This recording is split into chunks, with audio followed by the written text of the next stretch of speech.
मला समज नव्हती तेव्हापासून माझे दोन्ही आजोबा, काका, मामा एकमेकांना रामराम घालायचे. इंडियन आर्मीमध्ये सर्वजण सिनियरला राम राम साहेबजी म्हणतात. खूपदा हा शब्द ऐकला होता, पण अर्थ समजला नव्हता. माझे सासरे एकमेव व्यक्ती होते ज्यांनी मला कायम राम राम म्हणून स्वागत केले. त्यांना प्रतिक्रिया म्हणून मी पण रामराम करीत राहिलो. मात्र अर्थ समजला नाही. एके दिवशी रामरक्षा स्तोत्र का म्हणावे, बिकट स्थिती असताना आवर्जून का म्हणावे याबाबत एक मेसेज वाचताना अर्थ समजला. रामरक्षा स्तोत्र म्हणतात, इतक्या वेळेस राम शब्द का येतो? 1. र अक्षराचा उच्चार करताना आपल्या नाभी म्हणजे बेंबीजवळील भाग आतमध्ये ओढला जातो.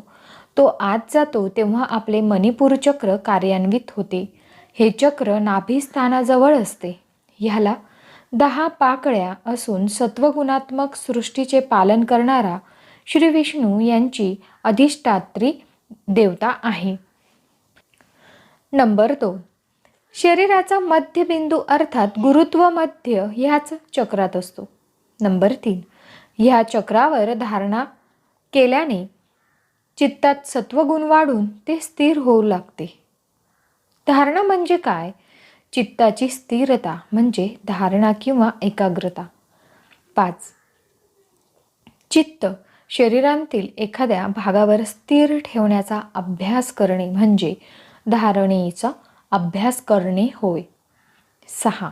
महत्त्वाचं, एकदा आपल्याला आपल्या चक्रांचं शरीरातील स्थान माहीत झाले की त्या स्थानावर धारणा केली, त्या स्थानावर आपलं चित्त एकाग्र केलं की त्या चक्रावर ती धारणा केली असं म्हणतात. 7. ज्या नाडी चक्रावर आपण चित्त स्थिर केलं, धारणा केली की त्या चक्रांतील नाड्यांचे आणि त्याच्या नियंत्रणाखाली असलेल्या इंद्रियांचे व्यापार सुसूत्रपणे चालू लागतात. उदाहरणार्थ, आपल्या शरीरातील खालील अवयव किंवा ग्रंथी मणिपूर चक्राच्या नियंत्रणाखाली असतात. मला याचे अजिबात ज्ञान नव्हते. Liver, pancreas, small intestine, kidney, adrenal gland, gall bladder, मणिपूर चक्र बिघडली की हे रोग होऊ शकतात. कोणते? तर indigestion, diabetes, acidity, ulcer, colitis, appendicitis, kidney stone, nephropathy. मी वर उल्लेख केला आहे ॲड्रिनल ग्लँड्सचा आणि त्याला बोल्ड केलं आहे. या ग्लँड्स खूप महत्त्वाचे हार्मोन्स निर्माण करतात. त्यांचं नाव आहे ॲड्रिनाईल आणि कार्टिसोल.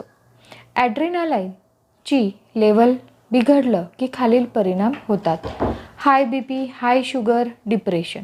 एखादी वाईट बातमी आली की आपले हृदयाचे ठोके वाढतात, BP वाढते, भीती वाटते, एक्साइटमेंट वाढते, ॲनेक्झिटी वाढते. ते कशामुळे? तर त्यावेळी आपल्या ॲड्रिनल ग्लँड्स खूप उत्तेजित होतात म्हणून. यालाच आपण म्हणतो पोटात खड्डा पडला किंवा छातीत धस्स झालं. हा आघात आपल्या मणिपूर चक्रावर होतो, हृदयावर नाही, पण त्याचे परिणाम हृदयावर होतात. मग ते प्रेशर रिलीज करायला लगेचच आपल्या सिस्टीम ज्या असतात सिस्टीम्स ॲक्टिवेट होतात.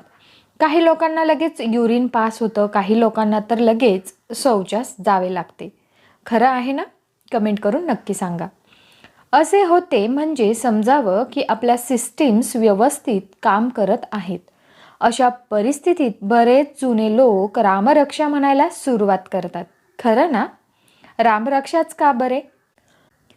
मणिपूर चक्राचं बीज अक्षर आहे र.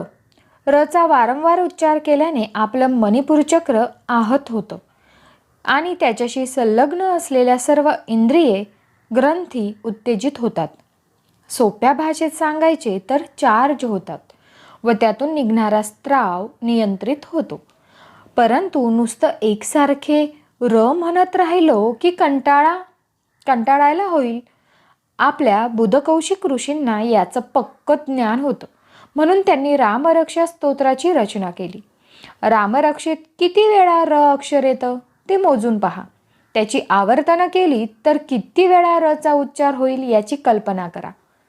मग किती वेळा आपलं मणिपूर चक्र आहत होईल याचा विचार करा.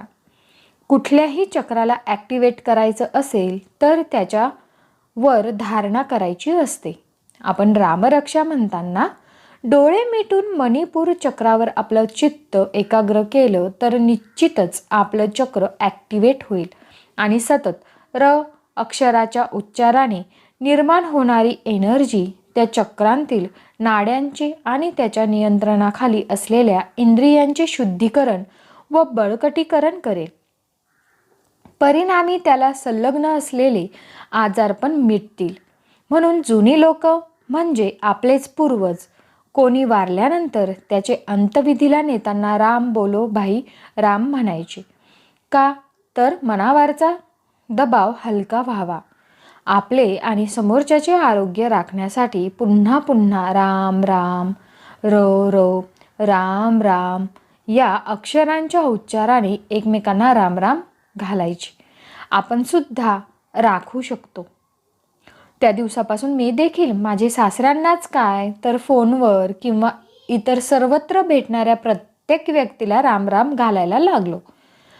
आज माझे दोन्ही आजोबा नाहीत, सासरे या जगात नाहीत, पण त्यांनी वाटलेल्या राम नामाच्या या शिदोरीचे महत्त्व कळायला वयाचे 42वे वर्ष उगवायला लागले. तुमचे कितवे वर्ष आहे नक्की सांगा.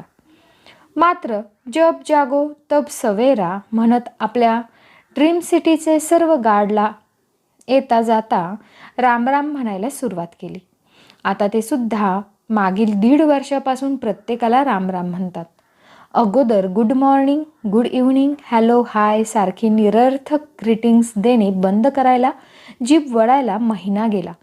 हळूहळू इतके अंगवळणी झाले की आता तोंडातून आपोआप राम राम येतो आणि समोरच्याच्या मुखातून सुद्धा राम राम हाच उच्चार ऐकायला मिळतो. लहान भावंडे, स्थानिक आणि परदेशातील मित्र देखील आपल्याशी बोलताना राम राम घालून बोलायला लागले. याची अनुभूती आणि अनुभव अविस्मरणीय आहे. तर चला, इथेच व्हिडिओ समाप्त होत आहे. तुम्हाला माहिती थोडी जरी आवडली असेल तर नक्की आपल्या कमेंट बॉक्समध्ये मला कळवा कशी वाटली आणि नेक्स्ट व्हिडिओ कोणत्या विषयावर असावा हे सुद्धा सुचवा. तसेच आपल्या कॉमेंट बॉक्समध्ये राम राम लिहायला अजिबात विसरू नका आणि आपल्या चॅनलला सबस्क्राईब करा, व्हिडिओला लाईक करा आवडला असेल तर, आणि नक्की कॉमेंट बॉक्समध्ये कमेंट करा. तर अशाच छान अशा व्हिडिओसोबत तोपर्यंत धन्यवाद. तुम्हाला आजचा दिवस खूप छान जाओ, तुमच्या सगळ्या इच्छा पूर्ण होत.